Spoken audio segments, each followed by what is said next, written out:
Hello there. This is our second tape in a series of tapes which should help you take care of the turtles and tortoises that you have. Today we're going to feature box turtles, and I'd like to show you how I keep them in my yard. I feel I've created a natural environment for the turtles. They have the sun, they have the rain, they have the wind, they have lots of places to hide, they have company, and they feel safe.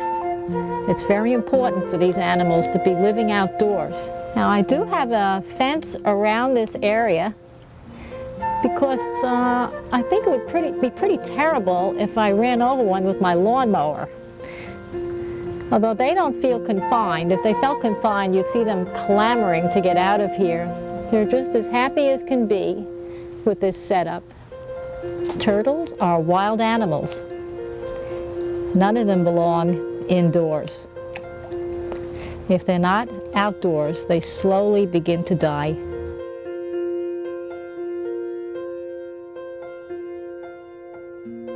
No amount of Vitalites can equal one day of sunshine. The turtles must feel that warm sun on their back, or they just feel that life is not worth living. Notice how they're perfectly camouflaged. And they don't have to walk very far to find water or shelter. This is a new member of the hotel. The owner's dog got a hold of it, and thank goodness the woman came home before the dog killed the poor turtle. You can see how its shell was all shredded by the dog's teeth, and you can see some pieces bitten out right there. So this is one lucky turtle. Most aren't that lucky.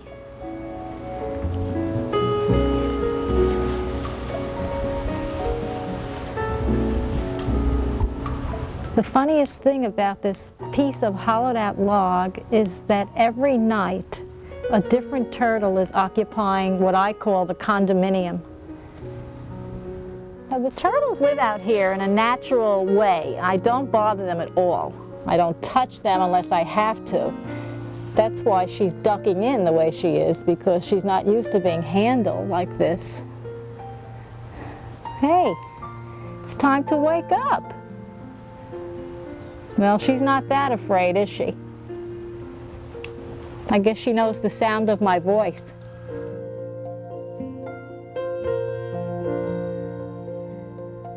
If you're lucky enough to have pairs of turtles that love each other, you might find them actually mating.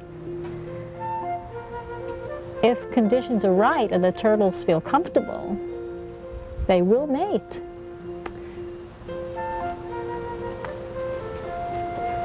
Sometimes the mating ritual can last several hours, so don't panic, don't pull them apart. Sometimes the female will drag the male around by his leg. Just leave them alone, and they'll be fine. They know what they're doing. Well, what do you think? What's better for your turtle? Living outdoors or living in an aquarium? How long do you think a turtle can live in an aquarium? Aquariums are for fish, not for turtles. And unfortunately, this is how a lot of turtles are kept, in an aquarium in the corner of little Johnny's bedroom. These are not toys for children. They're wild animals, and they deserve a better life. This poor turtle was an aquarium turtle. Notice you can't really see, but her eyes are swollen, her nose is runny. But in just a couple of weeks, we'll have her feeling well again, and she'll be out with the others for the rest of her life. But that's what happens.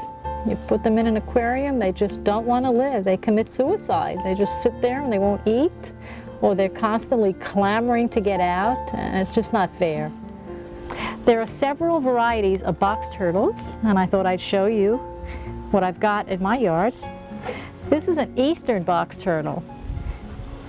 As you can imagine, they're so beautiful that they've been collected to extinction. So they're not allowed to be sold anymore.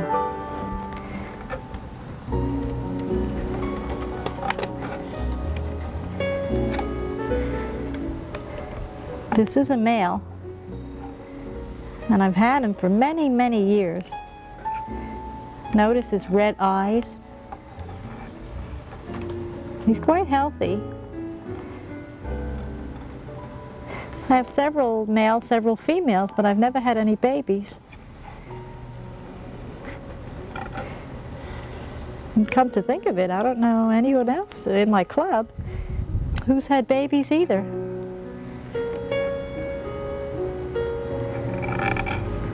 I have a male and female in my hand, although the female is quite shy, so I can't show you the tail. The best way to tell the sex is by looking at their tails. Notice the male has the red eyes, the female has brown eyes, but sometimes the females have red eyes. So that's why you want to look at the tails. But also you can look at the shape of their shells. The female usually has a more rounded look to it as you're looking down on it. These are Gulf Coast box turtles, G-U-L-F. They're currently being collected to extinction, like most other animals. They're very hardy. They can live outdoors all year long. Well, this is the girl. You can see she has a teeny tiny tail.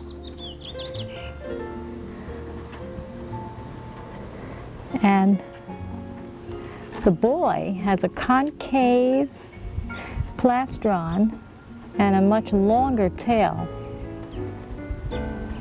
And the vent is near the tip of the tail. And this is a three-toed box turtle.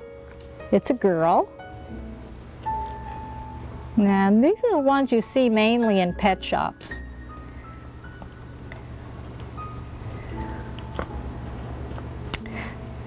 You can tell it's a girl because three toes usually, but not always, have yellow. The girls have yellow spots on their front legs, whereas the boys have orange spots.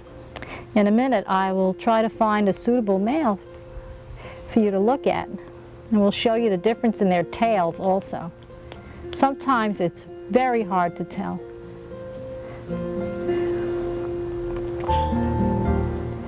Now, this is a male three-toed box turtle, and there are several ways to tell.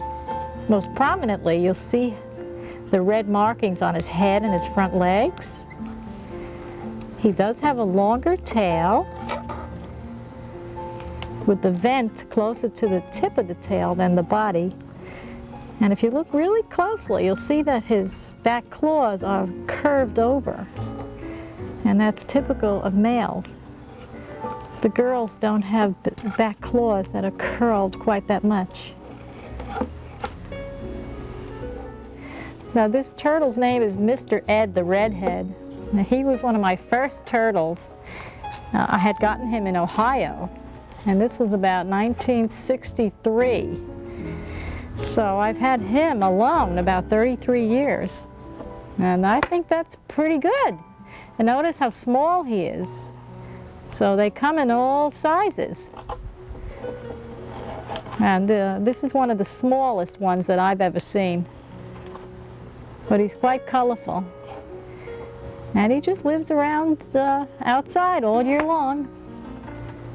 And last but not least, this is the ornate box turtle. Nobody really knows what to do about these. We don't know how to keep them in captivity. To tell you the truth, I just ignore them. I mean, I feed them, but I don't know their humidity requirements or their hibernation requirements. So I just leave them alone and let them be. So far, she's done all right, but there are others that have died. And sometimes they commit suicide. They're so unhappy to be in captivity. It would be really nice if they were left alone where they were born to live out their lives.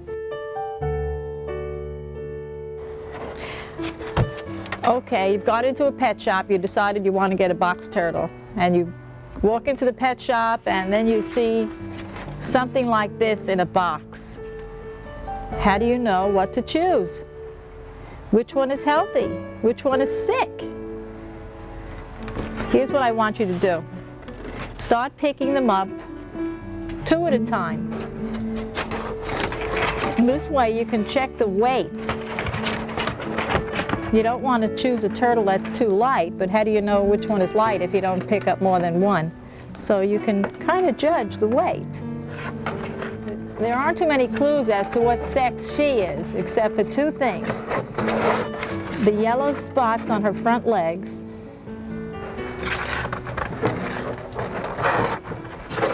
and the tiny little tail.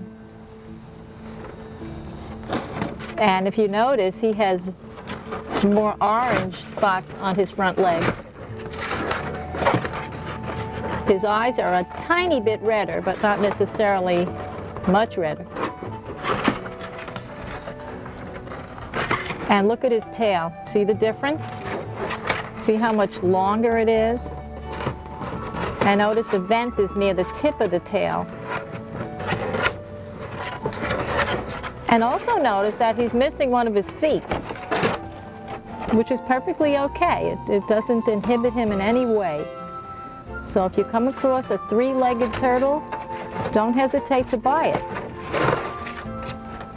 Sometimes you'll see a turtle sitting around, and obviously it's not well. And I advise you not to buy something like this unless you have experience in treating it. Now, as you can tell, her eyes are full of white goopy stuff, and her nose is running. So for a beginner, I really wouldn't advise buying a turtle like this, because sometimes it's very hard to get them well again. Make sure when you buy a turtle that it looks good like this. It looks healthy. See how he's trying to get away? He's alert. His eyes are bright. His nose is clear. And with good luck, he or she should make a long-lived pet for you.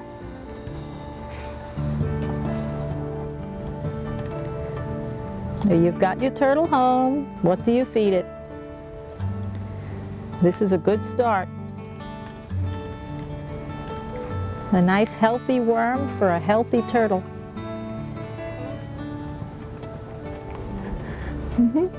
He's not too thrilled at being held in the air with a worm in his mouth. Delicious. Makes me hungry. Okay, what do you feed the turtle that you just bought? It's very confusing. You're going to get misleading information from everywhere. But this is what I feed mine. Number 1, live food is the most important thing you can give them, because in nature, that's what they eat. No one walks up to them and says, hey, here's an ear of corn for you, or here's a head of lettuce. They are opportunistic feeders. They just walk along and they'll see a bug or a worm or a snail, and that's what they'll eat. So here's what you want to start with. I don't know if you have snails in your area, but this is the #1 food out here in Sacramento, California. Snails are an excellent food for them. They're whole food. You want the turtle to eat the shell and all.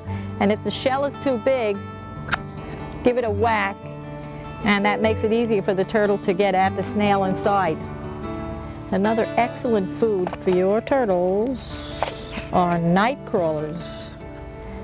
Big, juicy night crawlers. It's an excellent food source, and I believe it's readily available all over the United States. These are used for fishing. You keep them in your refrigerator, and if you keep the container upside down, it's much easier to get the worms out. Most turtles will readily run after these and just gobble them up, as you've just seen. You can also buy, it's a fairly new product called super worms. They're like giant mealworms. Oops. Now these aren't for the squeamish, but those turtles really love these. You want to make sure turtles eat very regularly, because sometimes if they go off their feed for a day or two, they kind of just forget that they should eat. Sometimes they just die, so make sure you give them something every day. And these are great. These don't cause constipation like the little mealworms do, and you can give them an unlimited number of these superworms. Another food for them are mealworms, also readily available, pet shops and bait shops. And these are smaller than the superworms.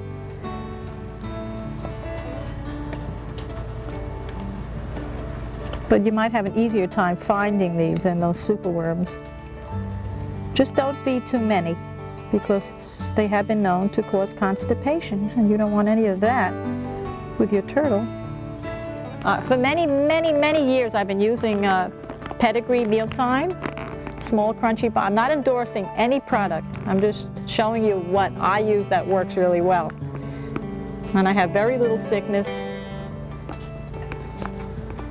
And most of the turtles and tortoises in my yard love this stuff. And here's what I do. It depends on the amount of turtles you have, of course, but I fill up a bowl and I put the Mealtime in there and I add hot water. And after about a half an hour, the pellets begin to get really soft, like little, they get spongy. And then all you have to do is feed it to your turtles and watch them gobble it up. And it's very good for them because it has most of the vitamins and minerals that they require.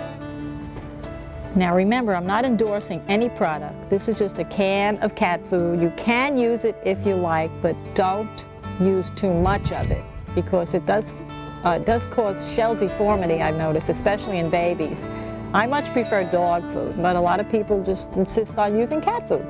So it's up to you, just don't overdo it. In the summertime, or whenever the turtles feel warm enough, they will eat fruits, very little vegetables, mostly fruit, and they do like strawberries. You might want to cut them up a little bit to bring out the flavor. They'll also eat chopped apples and cantaloupe. And they especially like corn on the cob. Don't cook it. Of course, if you have some left over from dinner, it's perfectly all right to give it to your turtle. But as a rule, give it to them raw. It's very good for them because it keeps their beaks trimmed down. Most box turtles are also very fond of bananas, so keep that in their diet. And you should have a nice, healthy turtle. They also like tomatoes, so provide them as often as possible. If you're lucky enough to have your turtles breed, you might be lucky enough to have something like this. And now what do you do? Well, you have many choices with box turtle eggs. It really depends on where you live in the United States. Here in California, they hatch either in the ground or artificially. And if you leave them in the ground, just make sure to protect the nest so that when they hatch, little birds or cats or dogs won't eat them up. But if you want to dig them up, here's a few ways you can incubate them. My favorite way to incubate box turtle eggs is with green moss. It's available just about anywhere. And you take a handful, and you want to moisten that. And squeeze it out really, really dry. And put it in the bottom of your pot. And then take the eggs that you've carefully dug up. Be very careful because they're so fragile. And don't turn them in any way. Just the way you've pulled them out of the ground, put them in the pot. Just set them in that, and then with the rest of the moss that's been moistened and squeezed out, cover them up. After I get done with that, I just put the entire thing in a plastic bag.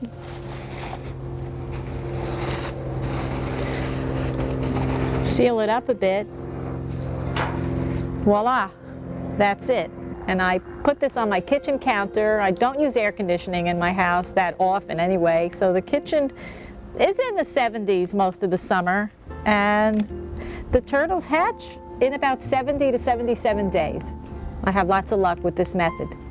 The 3 paper towel method. You take 1 paper towel and you want to fold the first one. And you need a margarine tub, I might add. Put the first paper towel in the bottom, and you take the second paper towel,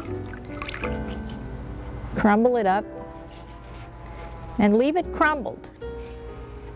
Squeeze it out pretty dry, and put the eggs, whether they're touching or not doesn't seem to make any difference. Put the eggs on top of the crumpled paper towel, and then you want the third paper towel exactly as the first paper towel was. You want to just fold it neatly.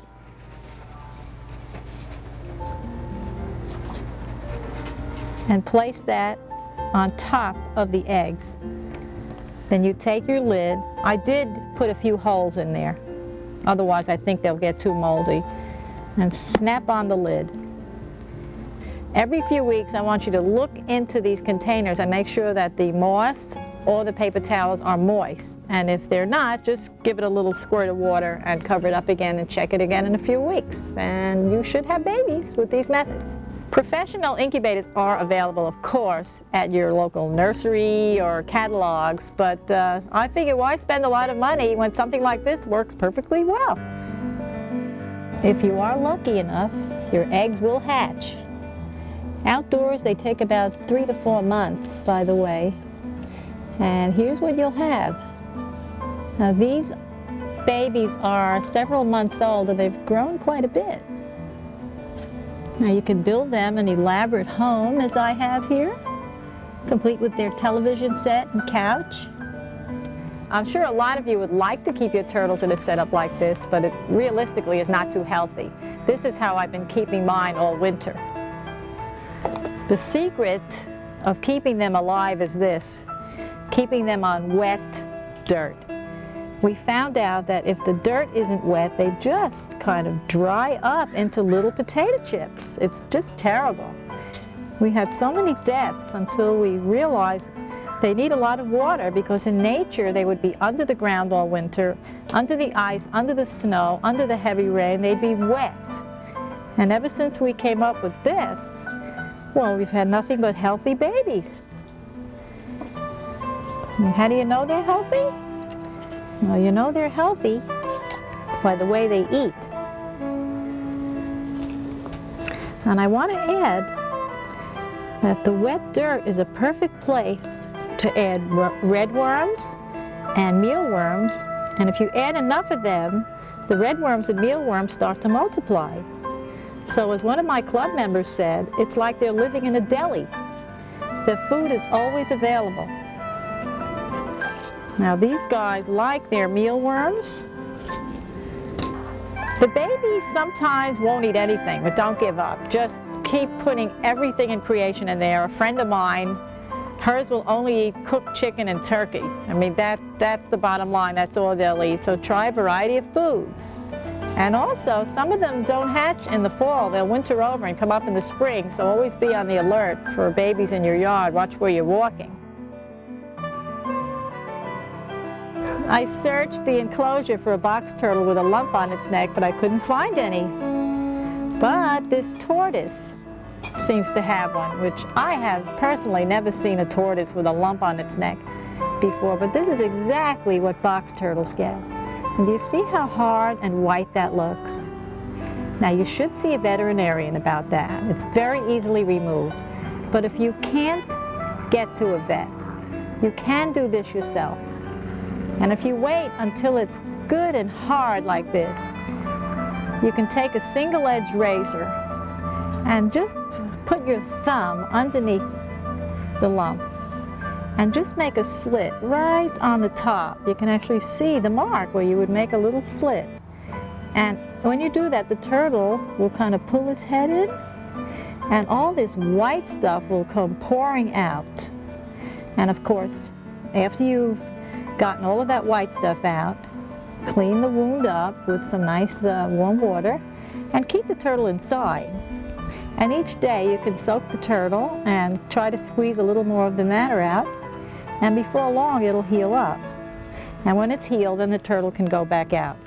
Because the worst thing that can happen are maggots will get in there and just kill the turtle. So keep it clean and keep it dry, and everything should be okay. I'm having a tough time finding sick turtles today, which is very lucky for me. But as you can see, her eyes are swollen and she has some white matter in there. And what you do with this is you take a Q-tip with warm water and you roll it on the eyes each day and try and clean that out. And you can also buy some products that will help.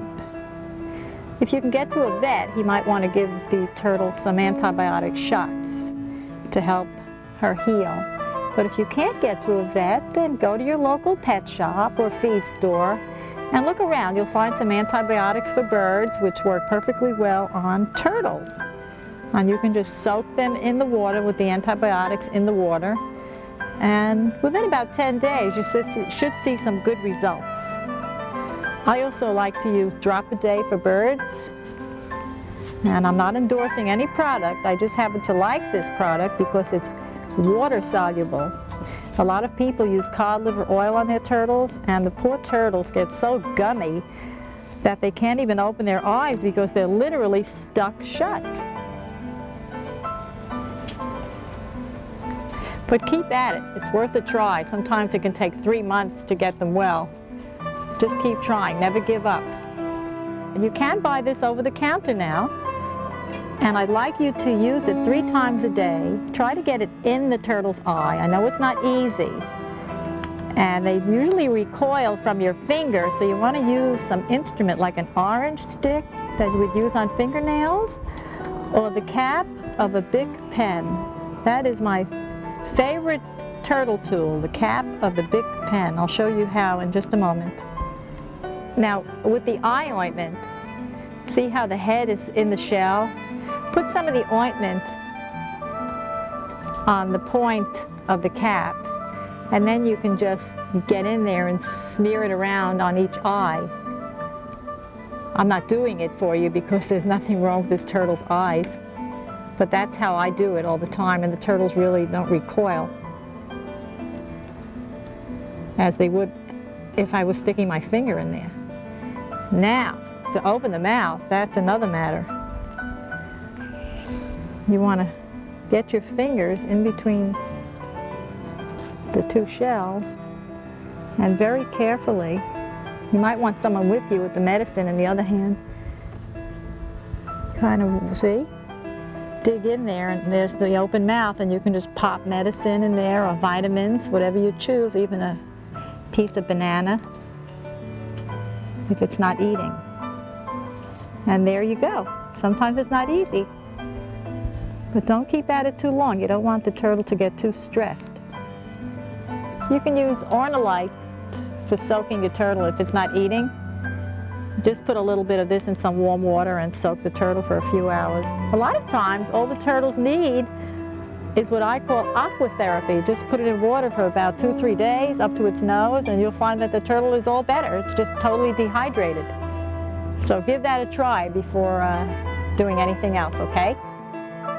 Although turtles really do best outdoors, I realize some of you can't keep them outdoors, so here's a few alternatives.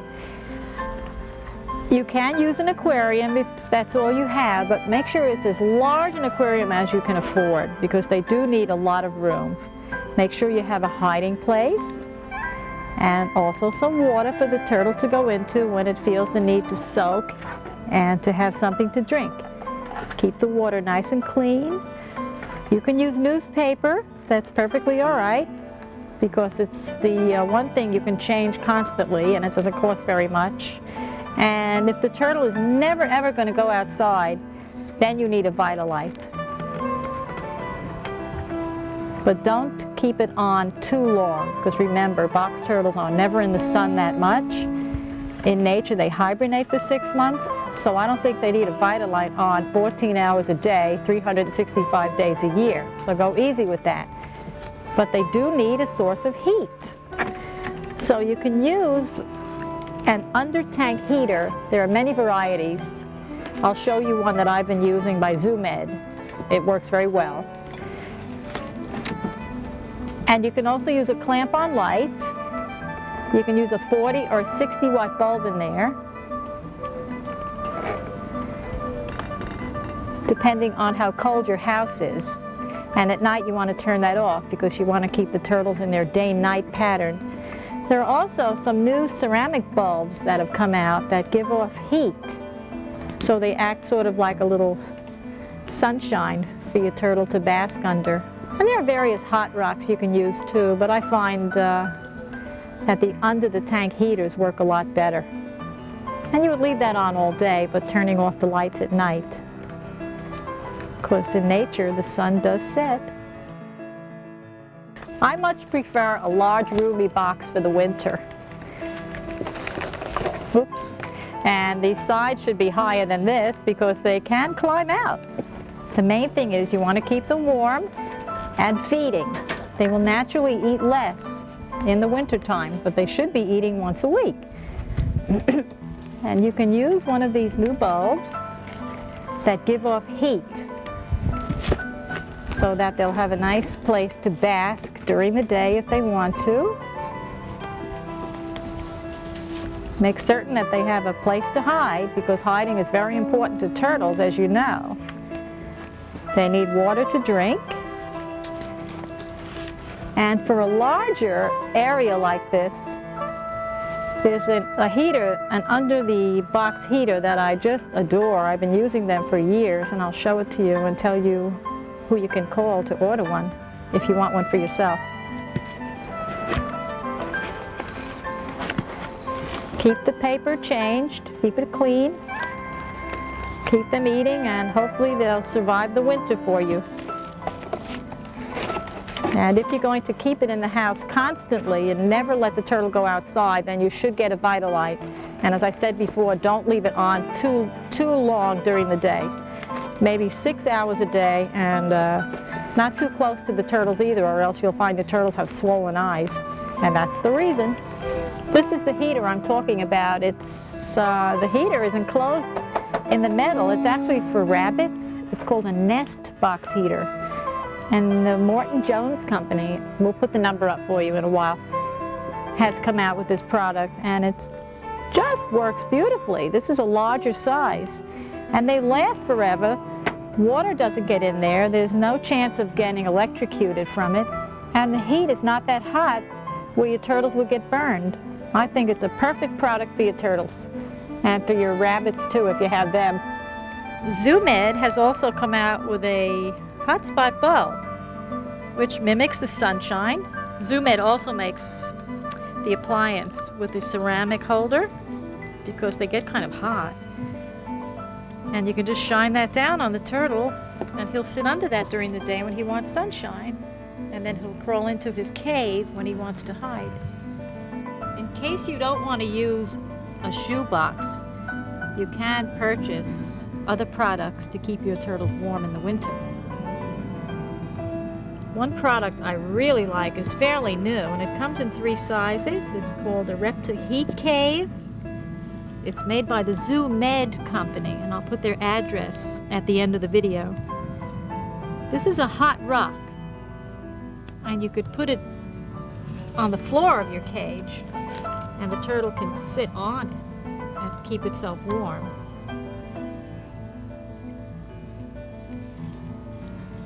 Or you can put it on the cave part. It kind of looks like bedrock, and the turtle can hide in there and keep himself hidden and warm and cozy. So if you have to keep your turtles indoors for any length of time, I would go for the box method, and I would keep it in a very quiet part of the house because turtles do not like a lot of activity around them. And if they don't like their surroundings, they'll just shrivel up and die. I've seen it happen over and over. So give your turtles a good life, and they will reward you with a long life. Since you were last visiting my yard, I've had a few problems in the name of predators eating my turtles. So needless to say, I've been very upset. I didn't know what to do, and I put out my call for help. One thing I did is buy these cats. I believe they use them in England to scare off raccoons.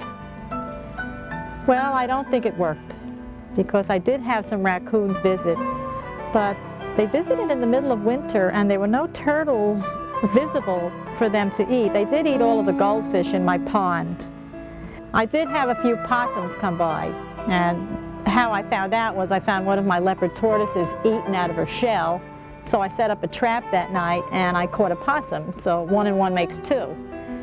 And I recently saw another one. So what I've done, I don't want to electrify the yard. I don't want to go that far. I've cut my trees away from the fence as much as possible. Because when I'm in the middle of the city, and when houses get older, the trees get older, and it forms sort of a bond between house to tree to house. And I don't think the raccoons or possums are seeking out my yard. They just happen to come here by accident. So I'm trying to deter them in any way possible.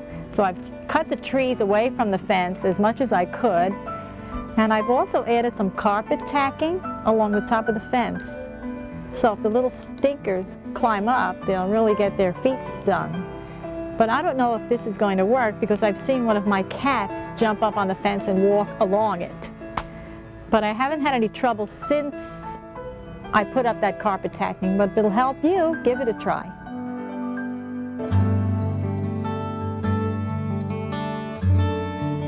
Very recently, the state of Louisiana asked the United States Fish and Wildlife for permission to collect and export 10,000 plus box turtles from the wild and just ship them overseas to their certain death.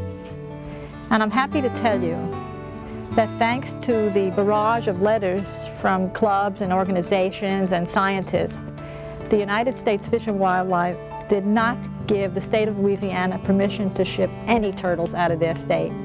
So this is an ongoing battle, my friends, to keep our native wildlife in the United States.